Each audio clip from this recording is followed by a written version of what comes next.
Buenos días, buenas tardes, buenas noches. Pertenezco a la Escuela Normal de Educación Física Pablo García Ábalos. Soy de la Licenciatura de Educación Física y les vengo a presentar el proyecto integrador del primer semestre para la Licenciatura de Educación Física del curso Escuela y Comunidad. Los temas que estaremos abordando en las diferentes unidades de aprendizaje estarán apareciendo en sus pantallas al inicio de cada unidad. Espero les guste y gracias.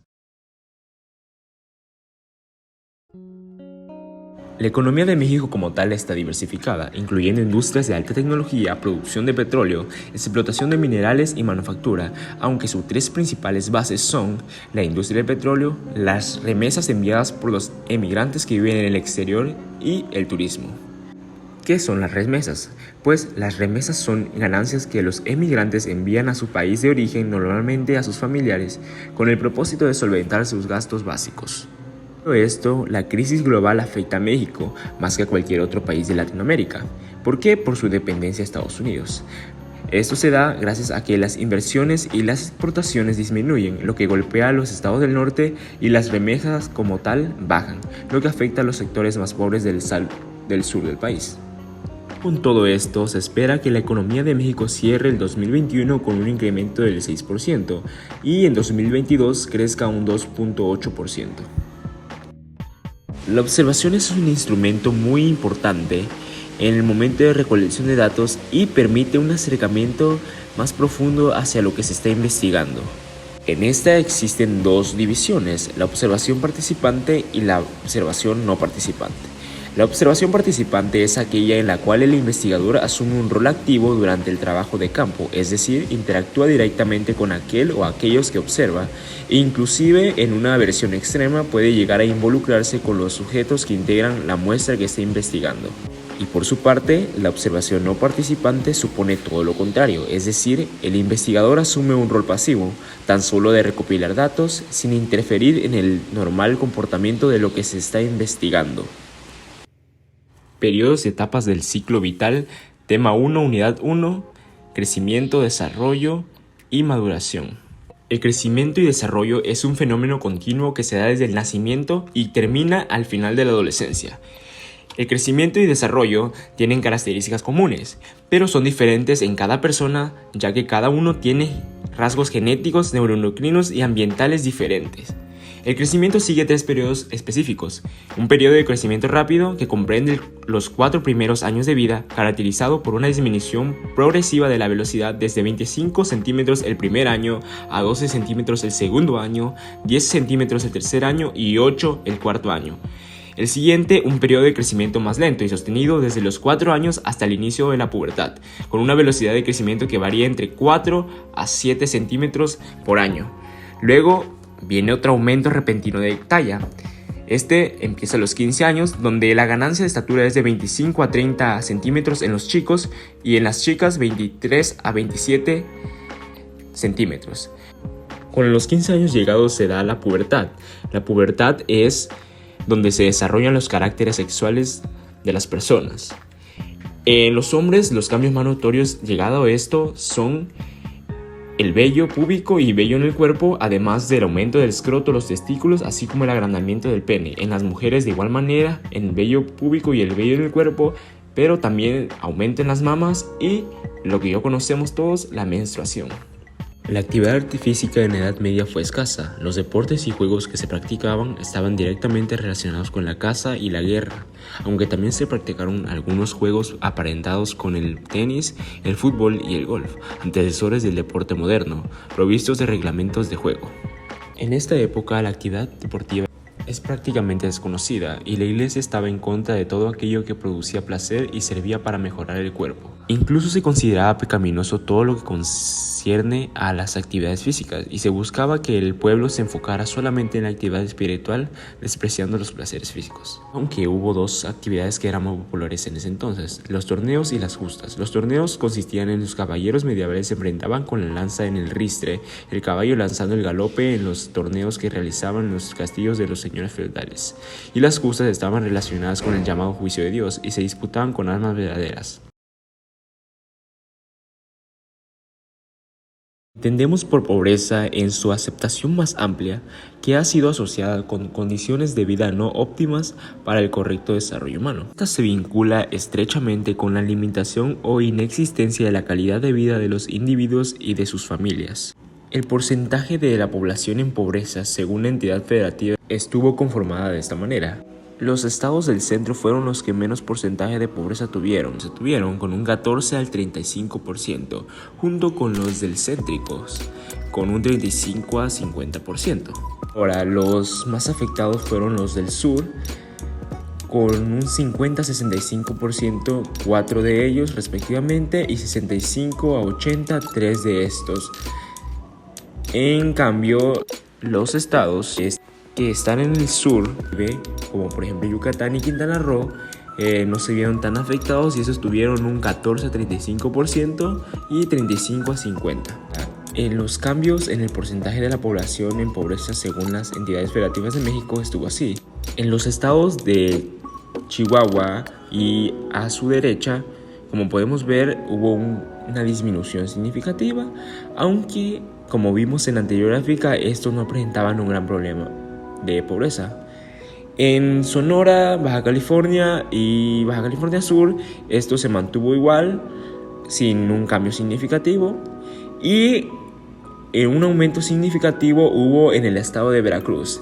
De igual forma, en Chiapas y en los estados que se veían en pobreza un poco más elevada, no hubo un cambio significativo. En el campo de la investigación existen diversas maneras de recolectar datos. Una de las más populares son las encuestas y las entrevistas.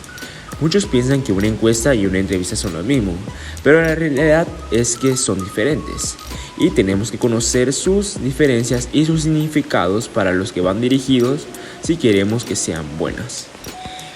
Iniciando, ¿qué es una encuesta? Es un instrumento de investigación que contiene una serie de preguntas junto con las posibles respuestas o preguntas abiertas para que el encuestado conteste con sus propias palabras.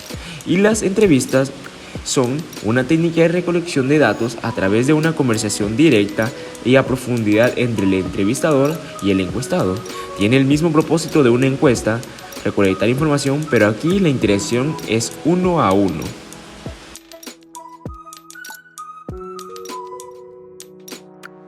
La adolescencia es una etapa que está llena de cambios físicos y emocionales. Algunos de ellos son tan rápidos que necesitarás un tiempo para conocerlos y adaptarte. En las chicas este cambio aparece entre los 13 y 15 años, mientras en los hombres se da entre 15 y 17 años. Pero esto también varía, ya que todos crecemos a ritmos diferentes. En los chicos, los primeros cambios que se dan es desarrollo de la musculatura, empiezan las primeras erecciones y la primera eyaculación, así como eyaculaciones nocturnas. También el vello corporal empieza a crecer y después tenemos también cambio de voz y de estatura, así como aumento en la sudoración, olor corporal fuerte y acné.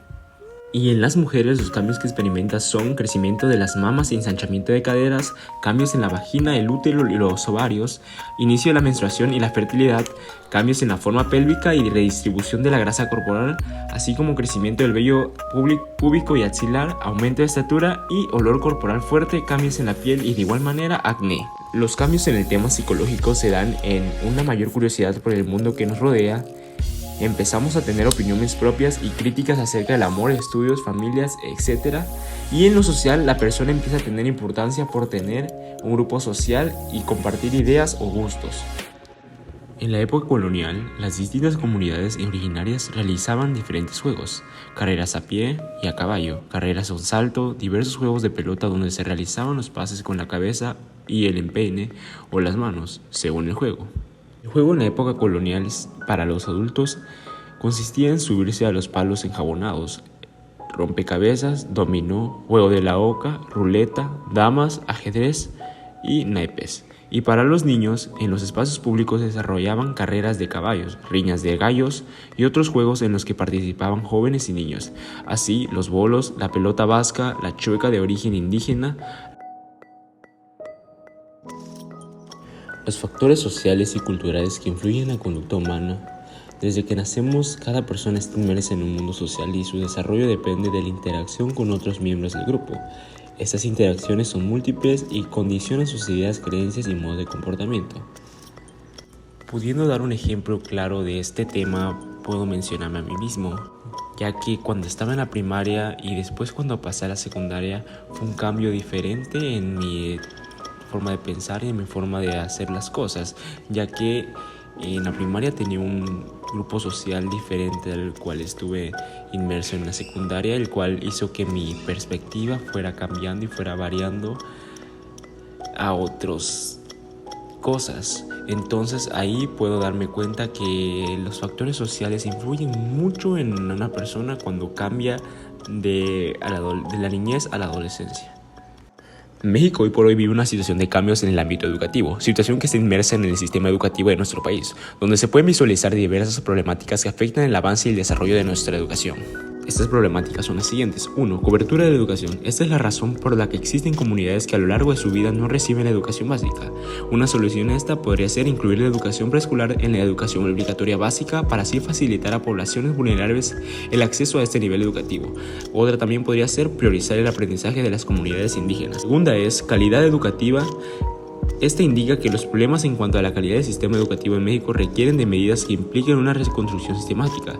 Significa que atender o mejorar elementos específicos dentro del sistema educativo sería mejor o muy bueno para esto. Tales problemas de gestión dentro del sistema educativo. La falta de compromiso de los servidores públicos y directivos recae en una gestión muy por debajo del mínimo deseable. Para esta podría ser exigencia permanente por parte de los ciudadanos para atender las necesidades básicas en tiempo y forma. Y la última, pero no menos importante, es la falta de recursos e inversión en infraestructura para la educación. Las escuelas públicas, sobre todo las comunidades rurales, tienen muy pocos recursos económicos. La relación entre la escuela y la comunidad de la que forma parte hace la razón de ser de una escuela y a su vez al rol social que le ha sido asignado. Esta relación no es un elemento aleatorio, sino que es una unión profunda y sostenida de vínculos que en muchos casos traspasan los límites de la educación. También esta relación entre escuela y contexto social puede concebirse como un intercambio. Es sabido que el contexto social en el que una escuela presta sus funciones condiciona su acción diaria y los entornos cambiantes en los cuales vivimos en la actualidad, que hacen que las demandas varíen a menudo y presenten diversas manifestaciones como reclamos de los padres, conflictos y en algunos casos la falta de apoyo de organizaciones e instituciones del Estado, principalmente situaciones de contexto social crítico. La escuela desarrolla una lista de tareas de contención social para satisfacer parte de las necesidades que afectan a sus alumnos. Lógicamente, estos alumnos viven en ese entorno que se relaciona con la escuela y muchas veces las situaciones por las que pasan estos alumnos pueden incidir en el clima de la clase y también obligar a la escuela y a sus maestros a repensar sus metodologías de enseñanza para adaptarse a estas situaciones. La adultez tardía se considera la última etapa del desarrollo humano, que va de los 65 años hasta el fallecimiento. La etapa está caracterizada por la pérdida. El sujeto experimenta inevitablemente pérdidas físicas, cognitivas, afectivas y sociales. En el físico, la pérdida de textura y elasticidad de la piel, adelgazamiento y encanecimiento del cabello, disminución de la talla corporal, adelgazamiento de los huesos, pérdida de dientes y problemas de encías, problemas de visión y propensión a osteoporosis son algunas de las cosas que pasan cuando llega esa etapa. En el tema del desarrollo cognoscitivo, la inteligencia fluida, la capacidad para resolver nuevos problemas parece declinar, pero la inteligencia cristalizada que está en base en la experiencia en el aprendizaje tiende a mantenerse e incluso a aumentar. En el desarrollo psicosocial, la personalidad no cambia mucho, entonces se mantiene esa personalidad que estuvo desde antes. Antecedentes políticos de actividad física, educación física y deporte. Reforma educativa 1833 a 1834. En esta se determinó el control del Estado sobre la educación, se impuso que la enseñanza sería libre, se sustrajo la enseñanza de las manos del clero, se fomentó la instrucción elemental para hombres y mujeres. El 21 de octubre de 1833 se crea la Dirección General de Instrucción Pública. En el seno de esta dirección nació el decreto que creó 6 establecimientos de estudios mayores.